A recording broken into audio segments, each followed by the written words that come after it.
Haryana Sikh gurdwara management committee के election होने वाले हैं, जिसे लेकर सिख संगत की वोट बनाने का कार्य चल रहा है। वहीं किसानों ने राज्यपाल के नाम उपायुक्त अंबाला को ज्ञापन सौंपते हुए कहा कि उन्हें वोट बनाने के लिए जो समय दिया गया है वो बहुत ही कम है। इस समय सीमा में ये कार्य पूरा करना काफी मुश्किल होगा। उन्होंने मांग की है कि सरकार इस समय अवधि को नवम्बर माह तक बढ़ाए।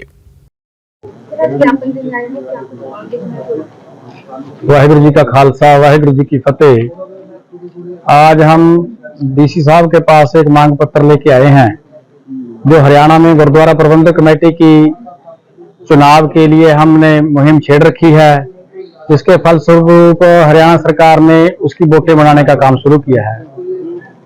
हम हरियाणा की सिख संगत द्वारा ये चाहते हैं कि इसके अंदर जैसे विधानसभा की संसद की और वोटें बनती हैं, उसके अंदर सरकार अपनी जिम्मेदारी निभाती है। इन वोटों के अंदर भी सरकार वैसे ही अपने मुलाजिम डिप्यूट करके इनको उसी संजीदगी से ये वोटें बनवाए जैसे हमारी दूसरी वोटें बनती हैं। एक मांग ये है, और दूसरी मांग है इसमें कि वोटों का टाइम बहुत इन्होंने कम रखा है। 30 तारीख तक का टाइम था, पीछे तो परसों अखबार में भी आगे थी कि इसको ये फॉर्म है 25 तारीख तक जमा कराओ। हम ये चाहते हैं कि इतने शॉर्ट टर्म में ये वोटें बन नहीं सकती, क्योंकि एरिया बहुत है, घर घर जाके वोटें बनवानी पड़ेंगी, उसका टाइम बढ़ाया जाए। हम चाहते हैं कि इसको 2-3 महीने किया जाए ताकि लोग आराम से वोटें बनवा लें, उसके बाद सरकार इसका इलेक्शन कराए। इस मुद्दे के हम तहत ये डी साहब से मांग रखते हैं। देखो, हम सरकार से मांग रखेंगे कि इसकी समयावधि बढ़ाए। हमारा मकसद ये है कि हम जनता को जागरूक भी करेंगे, जैसे दूसरी वोटों में सरकार जनता को जागरूक करती है अपनी वोटें बनवाने के लिए। सरकार एक मुहिम चलाए, लोगों को जागरूक करे। ये हमारी एक उच्च संस्था है जिसके तहत गुरु ग्रहों का प्रबंध देखा जाता है। तो हम सरकार से अपील करते हैं कि जैसे दूसरी वोटों के लिए सरकार लोगों को जागरूक करने के लिए मुहिम चलाती है, इसमें मुहिम चलाए और सिख संगत का साथ दे सरकार अपने एम्प्लॉय डिप्यूट करके। बीते दिनों आई बाढ़ की वजह से किसानों को काफी नुकसान हुआ है। खेतों में लगी फसल पूरी तरह से नष्ट हो गई थी और इस खराबे के मुआवजे की मांग को लेकर एक ज्ञापन आज किसानों ने सरकार के नाम उपायुक्त को सौंपा।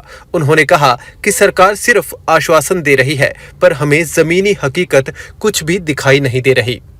आज किसान यूनियन शहीद भगत सिंह डीसी साहब के माध्यम से राज्यपाल के नाम एक संयुक्त मोर्चे की काल पर ज्ञापन देने पहुंची है। संयुक्त मोर्चे की जो मांगे हैं, जो बाढ़ प्रभावित इलाके के अंदर किसानों की जमीन का नुकसान हुआ, फसल का नुकसान हुआ है, और जो बांध टूटे हैं उनका रखरखाव और बांध बांधने के लिए, और किसानों को उनकी खराबे की भरपाई के लिए, और जिन किसानों के मजदूरों के मवेशी मर गए हैं उनको मुआवजा दिलवाने के लिए, और गरीब परिवारों के जो मकान क्षतिग्रस्त हुए हैं बाढ़ से, उनको मुआवजा दिलवाने के लिए आज हम डीसी साहब के माध्यम से राज्यपाल के नाम ज्ञापन दे रहे हैं। सरकार के पास हमने कई बार ज्ञापन दे चुके हैं, सरकार तक बात पहुंच गई है, लेकिन जो प्रशासनिक अधिकारी हैं वो हमारे को कहते हैं कि जो रिपोर्टें हैं वो सरकार तक अभी कुछ चंद दिनों में पहुंची हैं। रिपोर्ट पहुंचने के बाद सभी को बनता उनका मुआवजा दे दिया जाएगा।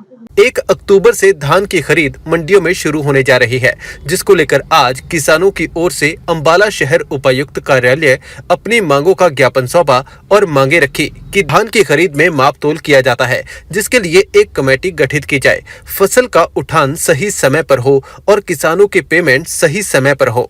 उपायुक्त कार्यालय पहुंचे किसान नेता जय सिंह ने बताया कि माप तोल के लिए कमेटी बनाई जाए ताकि किसानों का नुकसान न हो, और वहीं गन्ने की पेमेंट को भी जल्द किया जाए।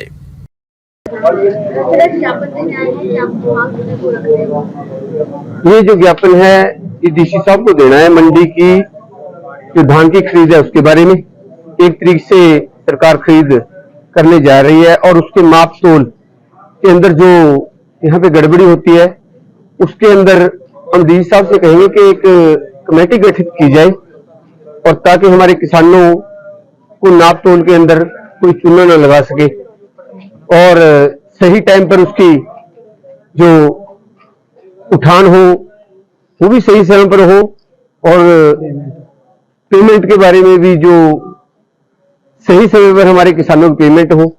और एक गन्ने की एक समस्या है नारायणगढ़ शुगर मिल की, उसका 20 तारीख को सरकार ने कहा था कि हम जो बकाया पेमेंट रह रही है वो किसानों के खाते में डाली जाएगी, और अब तक उसके ऊपर सरकार ने कोई संज्ञान नहीं लिया। हम सरकार से निवेदन करेंगे और डीसी साहब महोदय से भी निवेदन करेंगे कि गन्ने की पेमेंट के ऊपर भी जल्द से जल्द संज्ञान लिया जाए और किसानों के खाते में ये पेमेंट डाली जाए। और जो हमारी ये मंडी वाली समस्या है, ये भी रल मिल के हम इसको सॉल्व करेंगे ताकि हमारे किसानों को कोई भी मंडी में दिक्कत ना आए। अपने आसपास से जुड़े ऐसे ही अपडेट्स पाने के लिए देखते रहिए अंबाला ब्रेकिंग न्यूज। हमें फेसबुक पर लाइक करें, यूट्यूब पर सब्सक्राइब करें और अपने एप्पल और एंड्रॉयड मोबाइल फोन के प्ले स्टोर से हमारी app Ambala breaking news download करें।